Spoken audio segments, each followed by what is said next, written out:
ازيكم عاملين ايه؟ يا رب تكونوا بخير. حلقة جديدة وفيديو جديد، فيديو مهم قوي بصراحة، لان جاي النهاردة اتكلم بس عن فينيسيوس جونيور. ايه اللي هيحصل مع فينيسيوس جونيور وايه مستقبله مع ريال مدريد، وهل فعلا ممكن نشوف فينيسيوس جونيور بيخرج للدوري السعودي زي ما بيتقال، ولا ممكن نشوفه اصلا بيخرج من ريال مدريد لاي اسباب تانية؟ كل ده اللي جايين نتكلم عنه النهارده، حلقة مخصوصة لفينيسيوس جونيور والاداء اللي بيقدمه الفترة الاخيرة مع ريال مدريد وكل حاجة. فلو انت من محبين فينيسيوس جونيور لازم تخش تشوف الحلقة دي، لان هنتكلم فيها عن حاجات مهمة جدا جدا جدا ان شاء الله تعجبك. بس قبل ما نخش على الحلقة ما تنساش تدعمنا بالشير واللايك والسبسكرايب للقناة وتفعل زر الجرس يوصلكم كل جديد. ويلا بينا نخش على الحلقة على طول. طبعا يا جماعة لو جينا اتكلمنا عن فينيسيوس جونيور فلازم في الاول كده وفي البداية نقول طبعا انه واحد من اهم اللعيبة في العالم دلوقتي، ومن اهم الاجنحة اللي موجودة في العالم، وطبعا من ابرزهم. ويمكن انا قلت ان السنة اللي فاتت طبعا هو يستحق بالجدارة احسن لاعب في العالم، مفيش كلام. ولكن المهم اللي احنا جايين نتكلم عنه النهاردة، ايه هو دوره الفترة اللي جاية في ريال مدريد؟ وهل فعلا ريال مدريد ممكن يستغنى عن فينيسيوس جونيور بالسهولة دي بعد ما وصل للقمة دي كلها؟ هو ده اللي احنا جايين نتكلم عنه النهاردة. فعلا من وجهة نظري ولو بتسألني، وهقولها لك من بداية الحلقة على طول، انا شايف ان افضل واحد يمشي من ريال مدريد دلوقتي هو فينيسيوس جونيور. هتقول لي يا راجل انت بتقول ايه؟ ده انت لسه قايل عنه احسن جناح في العالم دلوقتي وعامل اداء مميز وكان المفروض ياخد احسن لاعب في العالم السنة اللي فاتت، جاي دلوقتي تقول لي يمشي من ريال مدريد؟ بقول لك افضل حل لريال مدريد فينيسيوس جونيور يمشي لثلاث اسباب مهمين جدا جدا جدا. السبب الاولاني وهو ان مبابي مش هيعرف يلعب مع فينيسيوس جونيور، وده قرار نهائي. فانت لازم في الاخر يا ريال يا مدريد ويا اداره ريال مدريد طبعا ويا بيريز انك هتختار واحد فيهم. فهل يا ترى هتختار مبابي ولا فينيسيوس جونيور؟ فانا من رايي هتختار مبابي. طب عشان مبابي افضل، عشان مبابي احسن، عشان كده؟ لا، عشان اسباب مهمه جدا. هو ده اللي احنا هنقوله عن فينيسيوس جونيور النهارده. اولا، مبابي صعب جدا يتقدم له عروض من السعوديه تاني بعد ما حاولوا معاه ايام باريس، وهو لسه جاي ريال مدريد ولسه يعني ايه، عنده الشغف الكبير، عايز يحقق البطولات وياخد الشامبيونز ليج ويحقق الدوري وياخد احسن لاعب في العالم، وعنده حاجات كتير قوي عايز يعملها. فمش هيقرر قرار ان هو يمشي من الدوري الاسباني ومن ريال مدريد دلوقتي خالص وانت لسه جايبه ولسه الضجه عليه والحكايه والروايه. فصعب جدا ان مبابي يخرج. طب ده يسهل خروج فينيسيوس؟ ليه بقى يخرج فينيسيوس اسهل؟ عشان فينيسيوس اصلا عنده مشاكل كبيره قوي قوي قوي اخلاقيا، وده السبب الثاني.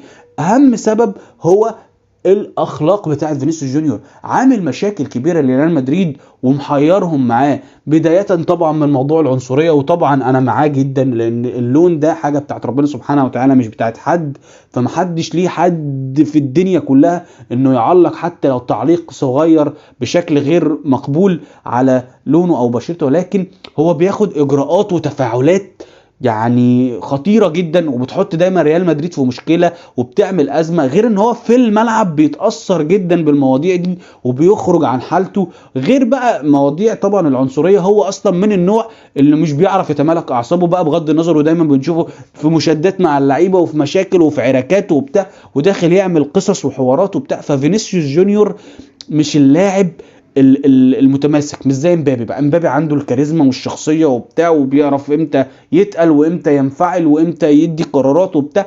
فالحته دي تاني سبب. التالت السبب فنيا يا جماعه. السبب التالت هو فنيا. فينيسيوس جونيور ضارر ريال مدريد. هتقول لي يا راجل انت بتقول ايه؟ هقول لك والله.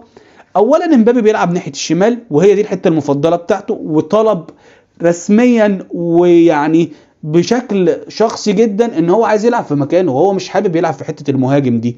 فدي اول حاجة. طيب الحاجة التانية، هل فينيسيوس جونيور لو خرج هيتأثر ريال مدريد؟ لا مش هيتأثر. ليه؟ لان مبابي هيجي شمال، عندك رودريجو اللي اثبت فعلا ان هو اهم لاعب في ريال مدريد. ده وجهة نظري، وجهة نظرك هي الاهم، قولها لي تحت في الكومنتات. ولكن رودريجو صعب الاستغناء عنه دلوقتي. ليه؟ لان الراجل لما بيلعب ناحية الشمال بيقدم اداء عالمي، وبيوريك قد ايه ان هو مظلوم اصلا في الحته اليمين دي. ثانيا لما بيلعب في ناحيه اليمين هو اللعيب اللي بيغير دايما مجرى الاحداث لريال مدريد. فانت هيبقى عندك رودريجو ناحيه اليمين، عندك في مبابي ناحية الشمال وتجيب مهاجم، وعندك دلوقتي كمان قرار ممكن يكون حاسم جدا. هتقول لي ايه هو القرار؟ هقول لك هاري كين بايرن ميونخ مش عايزه، بيقول له لو عايز تمشي امشي، ولو هو اللاعب عايز يمشي، وريال مدريد عايز مهاجم، وفينيسيوس هيروح السعودية، فخلاص ففرصة ذهبية لريال مدريد انه يخرج فيها فينيسيوس جونيور بمبلغ خيالي للسعوديه. بقى شوف هياخدوا منهم كام، الله اعلم. احنا بنتكلم في يعني هم اصلا بيتكلموا معاه في عقد اسبوعي مش عارف 4 مليون و200 الف ولا 4 مليون وكام، مش عارف رقم كده خيالي يعني في الاسبوع.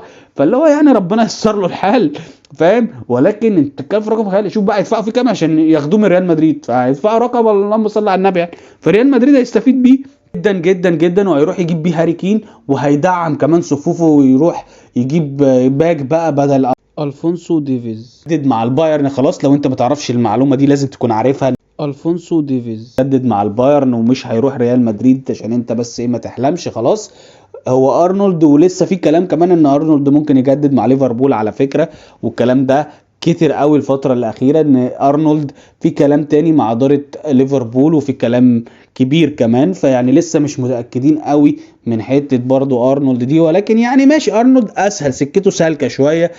الفونسو ديفيز خلاص كده جدد مع البايرن رسميا.